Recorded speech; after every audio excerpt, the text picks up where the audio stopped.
जैन साथियों, कई बार जब इस देश में कोई मुद्दा, आम आदमी की जिंदगी से जुड़ा हुआ मुद्दा, नौजवानों की जिंदगी से जुड़ा हुआ मुद्दा सत्ता तक पहुंचने की कोशिश करता है, उसी समय कोई ना कोई एक नया विवाद देश के अंदर खड़ा कर दिया जाता है।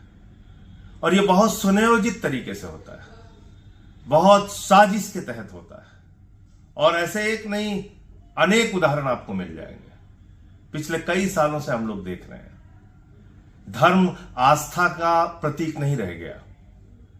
धर्म भगवान के प्रति श्रद्धा अपनी जताने का प्रतीक नहीं रह गया।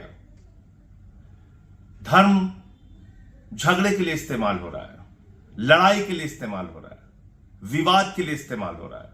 हर त्योहार के पहले हम देखते हैं, ईद आए तो 10 दिन पहले से झगड़ा शुरू कराओ, 10 दिन बाद तक झगड़ा कराने का प्रयास करो। बकरीद आए, 10 दिन पहले झगड़ा शुरू कराने का प्रयास करो, 10 दिन बाद तक झगड़ा शुरू कराने का प्रयास करो। तो होली आए, दीपावली आए, कोई ना कोई एक विवाद खड़ा। नवरात्रि आए तो फिर मांस की दुकानें बंद करने का एक विवाद खड़ा करो, झगड़ा खड़ा करो। कांवड़ की यात्रा शुरू हो, उस दौरान पूरे देश के अंदर एक ऐसा माहौल बनाया जाए कि नहीं, अभी इस पे कुछ विवाद खड़ा करना है। तो ये हम सबको अपने आप से पूछना पड़ेगा, क्या धर्म हमारी आस्था का प्रतीक है, हमारी श्रद्धा का प्रतीक है, भगवान के प्रति हमारी भावनाओं को जताने का प्रतीक है, या झगड़े विवाद का प्रतीक है?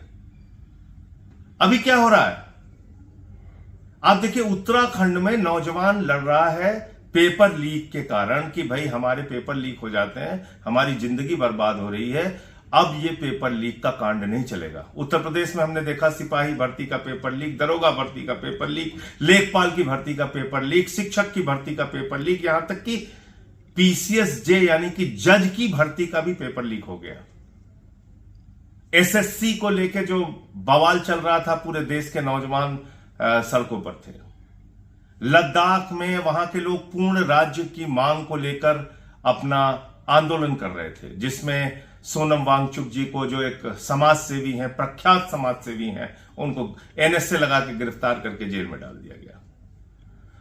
तो इस बीच हमारे गोदी मीडिया के जो बौद्धिक आतंकवादी हैं और जो हमारी भारतीय जनता पार्टी की नफरती सरकार है, उसको लगा कि ये सब कुछ अगर चलता रहेगा तो फिर हमारा एजेंडा कैसे चलेगा। क्योंकि बीजेपी को आपको ना तो स्कूल देना है, ना अस्पताल देना है, ना शिक्षा देनी है, ना रोजगार देना है, ना व्यापार देना है, सिर्फ आपको चौपट करना है, बर्बाद करना है। आपको महंगाई के नाम पे बर्बाद करना है, किसानी के नाम पे बर्बाद करना है, बेरोजगारी के नाम पे बर्बाद करना है, शिक्षा की बदहाली कर देना है, नमक रोटी आपके बच्चों को खाने के लिए देना है, अस्पतालों में बेड पे कुत्ते बिठाना है, टार्च में ऑपरेशन कराना है, आपको बर्बाद करना है बीजेपी को। तो इसलिए उनको लगा कि अरे ये तो पेपर लीक के मुद्दे उठ रहे हैं, अब लद्दाख के पूर्ण राज्य का मुद्दा उठ रहा है, एसएससी को लेके नौजवान सड़कों पे आ गया, ये सब कैसे चलेगा, तो कुछ शुरू करो। तो उन्होंने प्लान किया ये, और मैं जिम्मेदारी के साथ ये बात कह रहा हूं, उत्तर प्रदेश में जो माहौल बिगाड़ने का काम धर्म के नाम पे अभी शुरू किया गया है, ये सरकार की गहरी साजिश का हिस्सा है, गहरी साजिश का हिस्सा है। और इसमें पूरे गोदी मीडिया भी आप देखिएगा, जितने बौद्धिक आतंकवादी, गोदी मीडिया के जो नफरती लोग हैं, उनको मैं बौद्धिक आतंकवादी कहता हूं। एक समझदार आतंकवादी जो पूरे देश में नफरत का जहर घोलता है। आपने देखा होगा अभी कुछ दिन पहले, कहां हो सचिन, कहां हो राहुल द्रविड़, चिल्ला रहा था ना एक गोदी का एंकर, उसके मुंह से अपने आका का नाम नहीं निकला कि भारत पाकिस्तान का मैच तुम क्यों करा रहे हो मोदी, तुम क्यों करा रहे हो जैसा। वो वीडियो देखिएगा, आपको अंदाजा हो जाएगा कि कैसे आपकी भावनाओं के साथ ये लोग खिलवाड़ कर रहे हैं। कभी आपके रोजगार का मुद्दा नहीं बनाते, कभी आपके शिक्षा स्वास्थ्य का मुद्दा नहीं बनाते, आपकी जिंदगी में सुधार को मुद्दा नहीं बनाते। ये कैसे सुधार होगा आपके जीवन में, तो आप भी उसी में मस्त हो जाते हैं। हो करने लगते हैं, उनको भी मजा आता है। ये बौद्धिक आतंकवादी हैं टीवी चैनल्स पे, जो गोदी मीडिया के जो एंकर हैं इस प्रकार के, तो वो आपके दिमाग में अच्छे से नफरत का बीज बोते रहते हैं, आप सब उसी में फंसते रहते हैं। तो इसलिए अभी ये जो उत्तर प्रदेश में विवाद शुरू हुआ है, I love Mohammad, I love Mahadev के नाम पर, और आज तो मैं देख रहा था आई लव आदित्यनाथ का शुरू हो गया है, उनको भी भगवान का दर्जा मिल गया है। फिर कल को मोदी जी को आई लव मोदी हो जाएगा, क्योंकि वो तो अवतार ही हैं, तो एक वो भी भगवान का रूप है, उनके नाम पे शुरू हो जाएगा। तो अभी मैं ये पूछना चाहता हूं कि आई लव मोहम्मद बोलिए, आई लव महादेव बोलिए, आई लव गुरु नानक देव जी बोलिए, आई लव प्रभु यीशु बोलिए, तो इसके नाम पे झगड़े कहां से पैदा होते हैं? झगड़े क्यों पैदा होते हैं? आपने सोचा कभी इस बात को? क्योंकि आपके स्कूल का मुद्दा दबाना है, आपके अस्पताल का मुद्दा दबाना है, आपकी सड़कों का मुद्दा दबाना है, आपकी जिंदगी में हो रहे भ्रष्टाचार और महंगाई के मुद्दे को दबाना है, इसलिए ये शुरू होता है और आप उसमें फंसते हैं।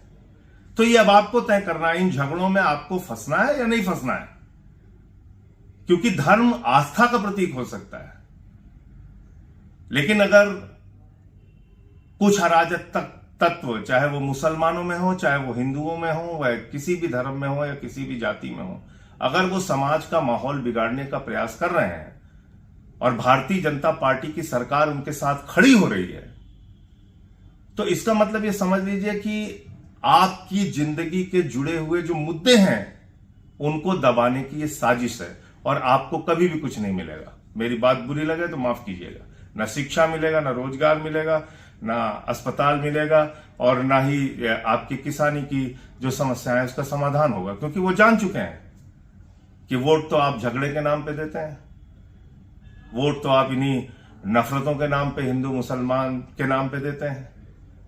तो उनको भी पता है कि आपके लिए काम क्यों करना है, क्यों आपको रोजगार देना है। तो इसलिए अगर आपको लगता है कि आपको उत्तर प्रदेश को बचाना है, और प्रधानमंत्री तो कह के गए हैं कि उत्तर प्रदेश के नौजवानों चिंता मत करना, मैं तुम्हें गोबर से रोजगार दूंगा, तो उत्तर प्रदेश के नौजवानों को गोबर से रोजगार देने लायक हमारे देश का प्रधानमंत्री समझता है। तो अगर आप लोगों को लगता है कि इन्हीं सब मुद्दों से आपकी जिंदगी में सुधार होना है, इन्हीं सब मुद्दों से आपकी जिंदगी में बदलाव होना है, तो आप इन्हीं झगड़ों में शामिल रहिए, आपको मुबारक हो। लेकिन अगर आपको लगता है कि वास्तव में अब इनको रोकने का वक्त आ गया है, इन विवादों से कुछ हल नहीं होना है, और आपकी जिंदगी के जो मुद्दे हैं वो राजनीति के मुद्दे होने चाहिए, वो सामाजिक चेतना के मुद्दे होने चाहिए, वो मुद्दे आपके संघर्ष के होने चाहिए, वो मुद्दे सरकारों को सुनाना होगा, समाधान करना होगा। अगर आपको ऐसा लगता है तो आगे बढ़िए, आवाज उठाइए और इन झगड़ों से अपने आप को बचाइए। जय हिंद।